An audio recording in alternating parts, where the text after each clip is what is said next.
kembali lagi bersama kita. Enggak lagi sih sebenarnya, baru ketemu sama kita ya kan? Iya, betul banget. Iya, boy. Oke, pada kesempatan ini kita akan membahas sedikit topik yang menarik untuk dibahas ya.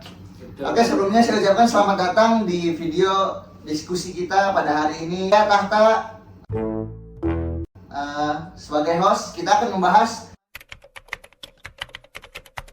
dan apa saja implikasinya. Dan di sini kita telah mengundang beberapa teman-teman saya yang ganteng ini. Mari kita perkenalkan satu-satu. Silakan diawali dari Zikran. Gua Zikran. Gua Farhan. Gua Novel.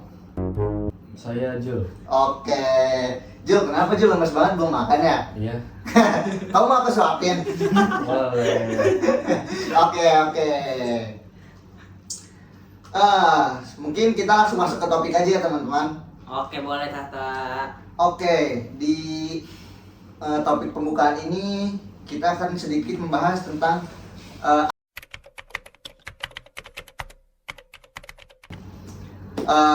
mungkin untuk pertama kali saya akan bertanya kepada teman saya yaitu Zikran. Zik, menurut lu apa sih yang sebenarnya dimaksud dengan kewarganegaraan di era digital ini? Oke. Kalau menurut gue sih kewarganegaraan di era digital ini tuh mencakup bagaimana kita berpartisipasi dalam kehidupan digital, termasuk penggunaan media sosial, partisipasi dalam forum online, dan bagaimana kita memanfaatkan teknologi untuk kehidupan kita sehari-hari.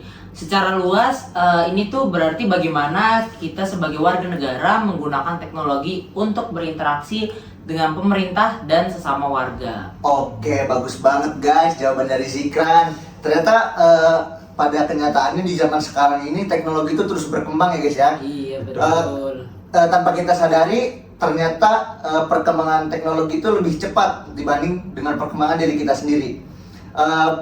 Salah satu contohnya, sekarang jika kita lapar misalkan mau beli makanan, kita nggak perlu keluar, kita tinggal pesan Gojek contohnya. Iya, betul. Kalau mau kemana-mana nggak ada kendaraan, tinggal naik gokar. Right. Nah, itulah salah satu bukti perkembangan teknologi ya guys ya. Oke, menarik sekali tadi jawaban dari Zikran. Kemudian saya akan melanjutkan pertanyaan selanjutnya ke saudara kita yaitu Farhan. Oke, Han. Siap. Gue mau tanya pendapat lu tentang bagaimana. Oke, regulasi hukum mengenai perubahan ini harus menyesuaikan diri dengan cepat untuk mengatasi berbagai isu yang muncul seperti pelindungan data pribadi, kebebasan bereksplorasi, dan keamanan digital.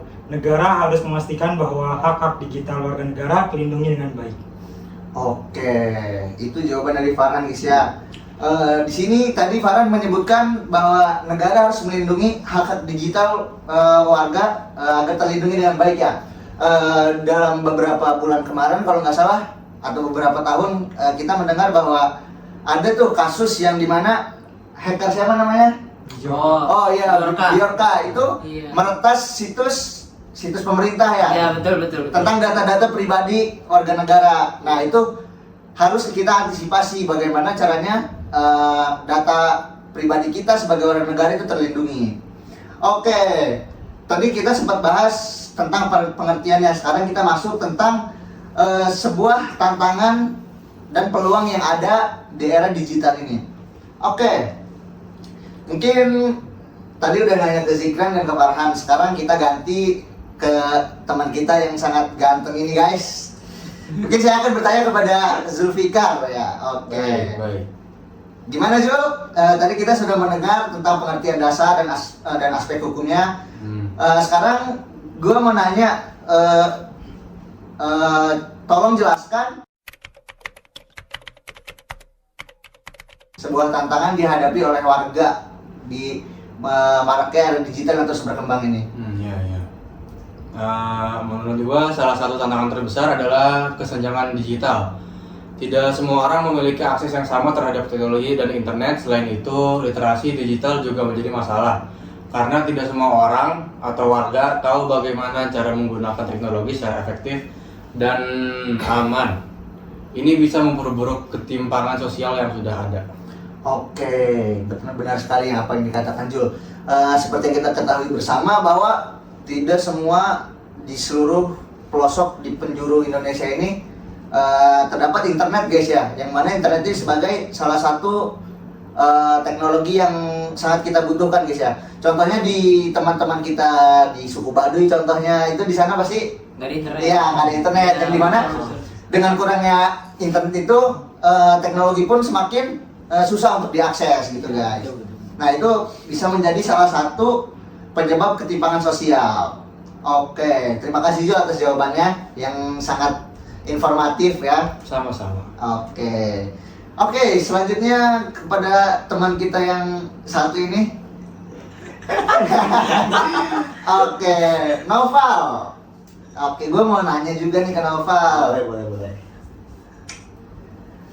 Sebagai warga digital aktif,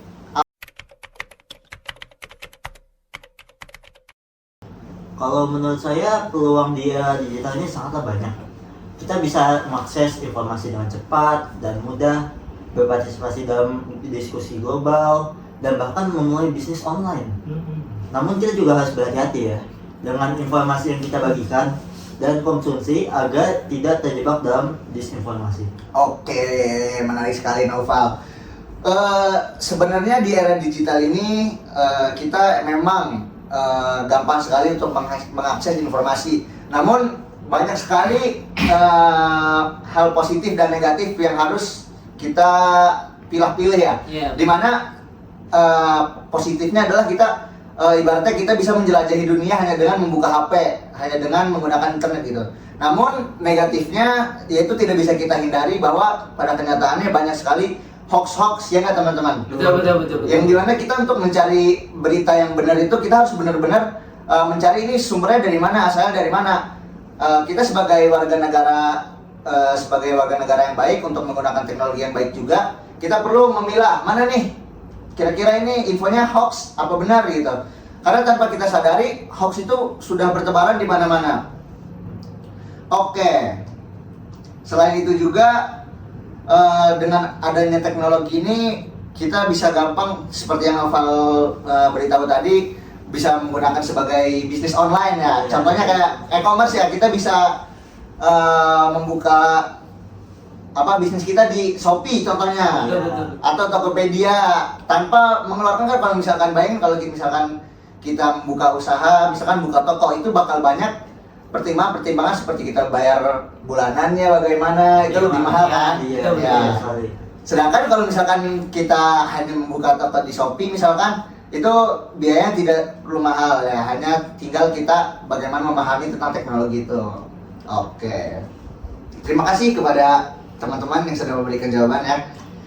Oke. Selanjutnya tadi kita sudah membahas tentang tantangan dan peluang di era digital. Sekarang saya ingin menanyakan tentang apa sih peran. Oke. Siapa nih yang mau ditanya dulu? Siapa nih? Oh, gua. Oke. Boleh. Oke, Zikran. Zik, gue mau nanya boleh nggak nih? Boleh Oke. banget. Bagaimana sih menurut lo tentang peran pemerintah dalam memastikan warga dapat memanfaatkan era digital ini secara maksimal? Oke, kalau menurut gue sih pemerintah tuh harus menyediakan infrastruktur yang memadai seperti internet cepat dan akses teknologi yang merata. Selain itu, mereka juga perlu memberikan edukasi digital kepada masyarakat untuk meningkatkan literasi digital. Oke, menarik sekali Zikran. Nah, seperti yang kita ketahui bersama, kita tidak usah jauh-jauh yang ambil contohnya. Kita ambil contoh orang tua kita sendiri, yang dimana kebanyakan orang tua ini gaptek gitu, tidak mengikuti perkembangan teknologi yang berkembang pada saat ini.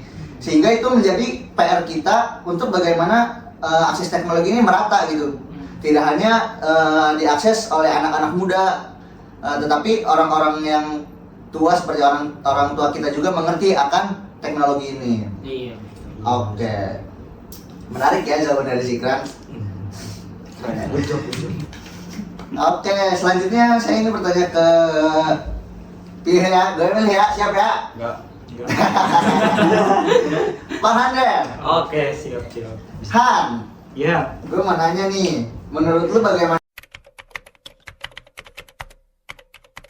Selain yang tadi disebutkan Zikran, oke, aspek lainnya yang perlu diperhatikan yaitu selain perlindungan data dan privasi, penting juga untuk mengatur etika dan perilaku di dunia digital. Misalnya cyberbullying dan kejahatan cyber harus ditangani dengan tegas. Regulasi harus berkembang seiring dengan perkembangan teknologi yang berkembang saat ini. oke. Nah, seperti yang Farhan katakan, itu termasuk salah satu minusnya dari negatifnya dari perkembangan teknologi ya, dimana kejahatan-kejahatan bisa dengan mudah dilakukan. Nah, yang tadi Farhan sebutkan adalah cyberbullying dan lain-lain. Contohnya cyberbullying adalah ketika misalkan ada sebuah video TikTok. Nah, kalau misalkan kita bisa lihat di komen-komen itu ada aja pasti salah satunya head comment gitu. Nah, dimana coba Zik, gue mau minta pendapat lu Zik sebagai YouTuber. Aduh. Nah, oke, for your information, dia ini YouTuber 10k followers guys. Menurut lu gimana nih Zik? Kalau misalkan lu bikin konten kemudian ada head comment itu gimana? Apakah bikin lu down atau tanggapan lu gimana tentang adanya head comment yang banyak negatifnya itu menurut lu? Oke, kalau menurut gua pribadi nih, ya mungkin pas kita bikin video dan kita upload terus pas dapat komentar yang kayak komentar-komentar negatif, ya mungkin awalnya sih pasti ngedown ya, kayak aduh, kayak gue jadi ini nih merasa ya mentalnya inilah down gitu, ya nggak enak juga kan pastinya. Tapi ya lama-lama gue mikir kayak ngapain juga ngedengerin omongan dari orang lain gitu. Jadi gue mikir kayak ya udahlah, cuekin aja omongan-omongan dari orang lain yang emang mungkin nggak suka sama kita dengan kita buat konten seperti itu. Gitu sih kalau menurut gue tak. Oke.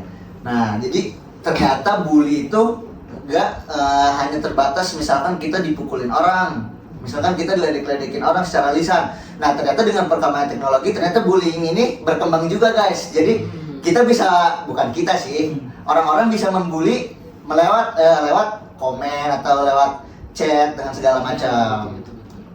Oke, selain itu juga kejahatan cyber itu terus meningkat ya, entah itu peretasan data, kemudian hacker-hacker dan yang lain-lain. Oleh karena itu kita harus terus mengikuti perkembangan teknologi ini ya, agar tidak ketinggalan.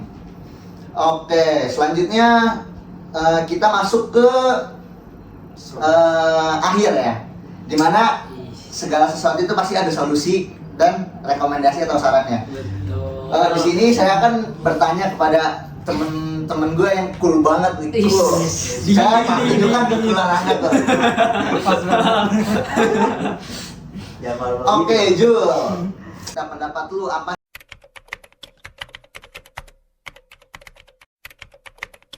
Pendidikan dan pelatihan digital sangatlah penting. Program-program inklusi digital harus diadakan agar semua orang, terutama mereka yang berada di daerah kecil ataupun terpencil atau kurang mampu, bisa ikut serta dalam era digital ini. Kolaborasi antara pemerintah, swasta, dan organisasi masyarakat sangat dibutuhkan untuk membantukan mereka semua. Oke, bagus sekali Jul ya. Jadi kita tuh harusnya pemerintah tuh kita memberikan pendidikan dan pelatihan kepada seluruh masyarakat. Ya, gitulah Jul maksudnya Jul. Benar. Nah, jadi agar semuanya itu tidak buta teknologi. Jadi teknologi itu menyeluruh kepada seluruh kalangan masyarakat. Nah, Apakah begitu Jul? benar. Oke. Terima kasih Jul, terima kasih. Sama-sama. Oke, selanjutnya yang terakhir mungkin gua akan bertanya ke Noval. Pal, minta pesannya dong Bu. Apa pesan? Menurut pesan saya itu adalah tetap berpikir kritis dan bijak dalam menggunakan teknologi. Manfaatkan semua peluang yang ada ya, tetapi juga harus selalu berhati-hati dengan keamanan dan privasi.